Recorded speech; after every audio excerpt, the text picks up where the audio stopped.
right now, what it basically is a really dry sourdough starter. It's been 13 days since the last time I paid attention to this starter. On day 6 or 7, it was active, it was bubbly, it was ready to go. It's still active. Now it's got some gunk inside of it. I'm not even going to show you guys, but I'm not going to start over either. I'm just going to scrape that out, throw that top part in the trash, and continue working with it. I already got the gunky stuff out of it, so I'm just going to give her a new home so I can see what I have to work with. So this is how much I have. It's almost to the top. That's perfect. I like to keep on hand about a 1/4 cup at all times. So the first thing that I'm going to make with this starter is the bread loaf. Why not? If you guys ever want to make some sourdough pumpkin banana bread, I have it on my blog, thetattooedmama.com. Super tasty. I made it myself. Anyway, wanted to try, I remember I like printed off a Tasty recipe before. You know that like super popular company Tasty. How to make homemade sourdough bread.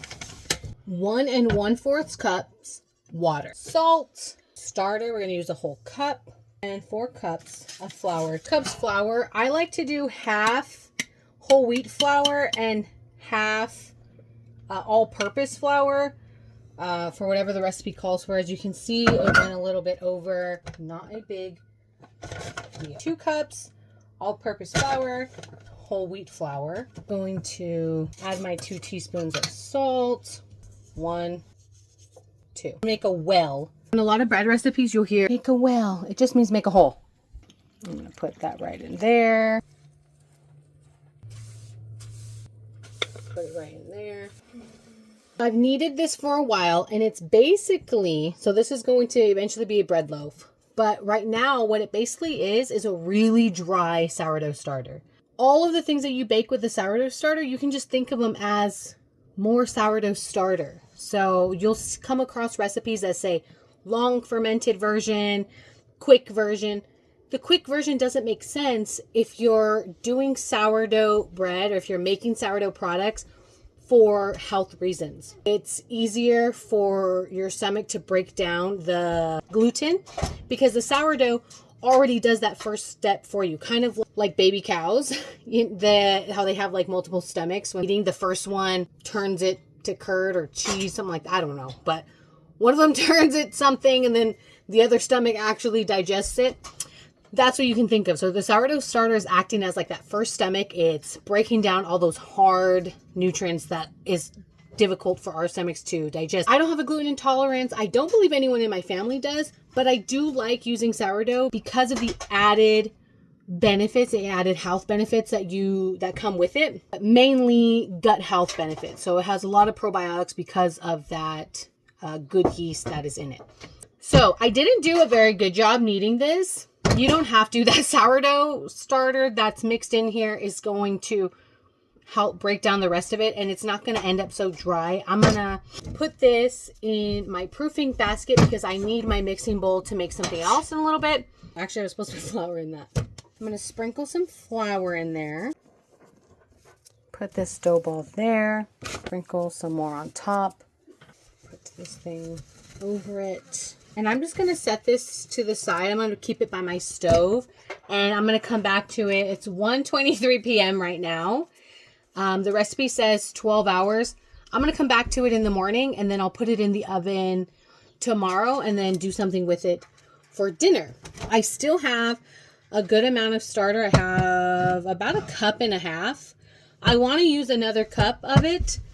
With sourdough starter, you kind of want to plan ahead. And you'll learn how to get into that rhythm of it. Sourdough starter are not hard to keep, and they're not hard to make things with. People just make them more difficult than they really are. Okay, I'm going to do sourdough cinnamon rolls. And I got the original recipe from Farmhouse on Boone, from her blog, and then I've switched it up to kind of make my own recipe. So the recipe that you see is actually going to be my own. Like I've whited out on hers and put my own measurements. So first is 3/4 cup starter. Let me see. I'm going to mix the sourdough starter, flour, honey, water, and coconut oil. This was actually one of the first recipes that got everyone on board with eating sourdough stuff, because it has, you know, cinnamon, sugar, butter, even has like a delicious cream cheese topping. Half cup water, half cup melted coconut water, or coconut oil, half cup honey. This one is orange blossom honey, and it is, oh, I think I put a little bit too much. Okay. And 4 cups flour. I don't have that much flour. Actually, I'm going to mix all this together first and get all this incorporated.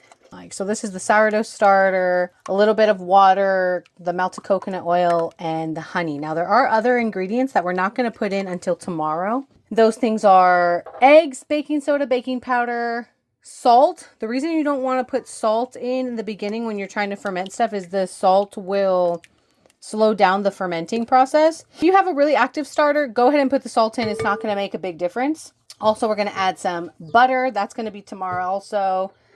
And then the cinnamon I could add now, but I'm going to also wait tomorrow. So I got all that mixed. Now I'm going to do 4 cups of flour. I don't have that much whole wheat left. I have almost a cup. Just call that 1 cup. Then I'll do heaping. 2 cups, 3 cups, and 4 cups. Mix all that in. I almost have this mixed up and ready to be put away to long ferment. Now here's the thing. I can continue the recipe process using this and then just add the eggs, blah, blah. If I want to bake it right now, I can. It defeats the purpose of the fermentation process. So right now, the only nutrients that I'm getting is that 3/4 cup of sourdough starter that I put in this originally. I'm going to let this sit overnight. That way the sourdough starter can do its thing and work on the rest of the flour in this. The other stuff like the coconut oil and whatnot, I could have just left that out and mixed it all in tomorrow. I just decided to do it all together. That's like another route you can go. If you see a recipe, you can just do the flour and the sourdough starter portion of it, let it sit overnight, then come back and add all the other ingredients that you want. And that would work too. So this is all mixed up. I'm going to let it sit overnight and I'll come back to it tomorrow. Making 2 things today with the sourdough starter that I haven't fed in 13 days. And the only reason that I had so much sourdough starter, it's the sourdough starter that I made. And I didn't want to do any discarding, which means throwing away. I didn't want to throw any of the flour water mixture away. So I just kept it and then added. You can go and see that video. I'll have it linked. But right now I have half a cup. So if I have a half cup of starter, if you guys have been following along this whole time, how much do I need to feed this to keep it happy and healthy? I need to double it. I'm going to put another half cup of flour in here, a little bit of water, and then I'm going to put this in the fridge because I don't plan on baking with it again this week. So I might come back to it in another 13 days or, you know, whenever I have time, but it's going to slowly ferment in the fridge. I also don't have any more whole wheat flour, so I'm going to be using the all-purpose flour that I've been telling you guys you can use, and then just adding a little bit of sugar. You can even add honey, and you know what? Here, let's do that. I'm going to add a little bit of honey. It has something to feed off of. I'm going to mix all this up. Oh, I need some water. Hold on. Okay. See, it's right there. So there is literally a cup of sourdough starter now. It's a little thicker than I normally do it. No big deal. Actually, yeah, it's a little bit thicker. There's this leftover dough that's here on the table. I'm also just going to throw that in. I'm not going to mix it or anything. I'm just going to put it right on top. Sourdough starter, they hungry. And if there's flour, it's going to find it. Push that extras down or put that right on top. Put my rubber band just to hold the rag in place. And then put this in the refrigerator. And I'll see you guys in 13 days when it comes to this guy. But tomorrow, I'll see you for this. This thing has a lid, and it's a pretty loose lid to where the sourdough starter inside here will still be able to breathe and be active and do its thing on the rest of this dough. I'm just going to put this by my stove and then put this bread loaf right on top. And this is all the baking that I'm going to do for probably the next 2 weeks. this bread is going to last us at least a week, and then this dessert will last about 2 days maybe.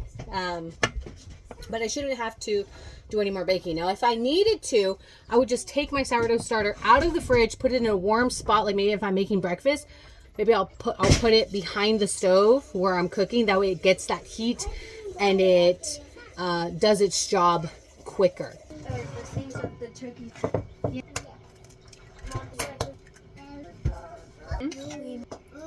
No, cinnamon rolls. I need to say them right. One sap. Yeah, I thought you said salmon rolls. Okay, that was.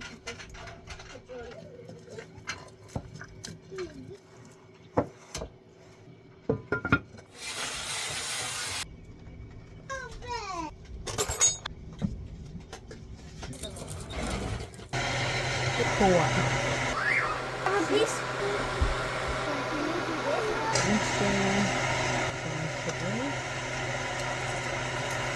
Mix all this together. You excited for some cinnamon rolls? What is that? Dough. That's what that may help you. It's like you're making a cake. Rectangle? You're making a rectangle?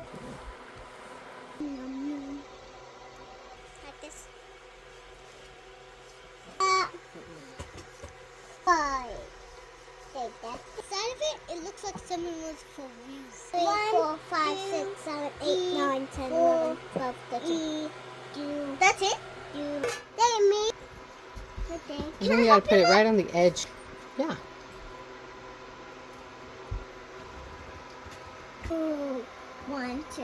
Good job. You don't have to flat.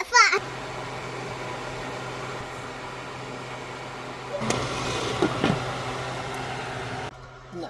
Oh, what's that for? This a loaf. Bread? Mom, what? Why are you?